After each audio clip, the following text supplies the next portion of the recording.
Pemirsa, suasana perayaan Imlek sudah mulai terasa di Kota Denpasar. Jelang perayaan Imlek pada 29 Januari 2025 mendatang, sepanjang Jalan Gajah Mada dihiasi ratusan lampion merah dan gapura bernuansa Imlek yang meriah. Terlihat jelas di Kota Denpasar. Lampion-lampion tersebut terpasang mulai dari depan kantor Wali Kota Denpasar hingga persimpangan Jalan Gajah Mada dan Jalan MH Tamrin. Pemasangan kapura juga dilakukan di kedua ujung jalan tersebut. Hal ini bertujuan untuk menghidupkan suasana perayaan Imlek di ruang publik dan menambah semarak kota. Lebih dari 1.000 lampion merah menghiasi Jalan Gajah Mada hingga kawasan Caturmuka, ditambah dengan gerbang dekoratif yang megah. Dekorasi ini menciptakan pemandangan yang sangat menarik.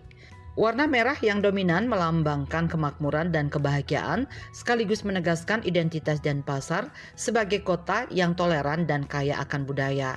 Dekorasi ini bukan hanya sekedar hiasan semata.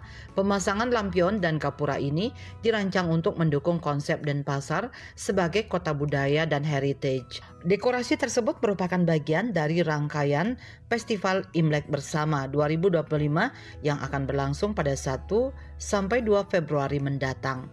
Festival Imlek Bersama 2025 dirancang sebagai perayaan yang inklusif, mengajak seluruh lapisan masyarakat untuk merasakan semangat Imlek. Festival ini membawa kemeriahan Imlek ke ruang publik dan akan menampilkan parade yang memadukan tradisi Tionghoa dengan budaya lokal. Dengan demikian, perayaan Imlek di Denpasar bukan hanya milik masyarakat Tionghoa, tetapi juga milik seluruh warga Denpasar. Bunga Widrayani, Bali TV.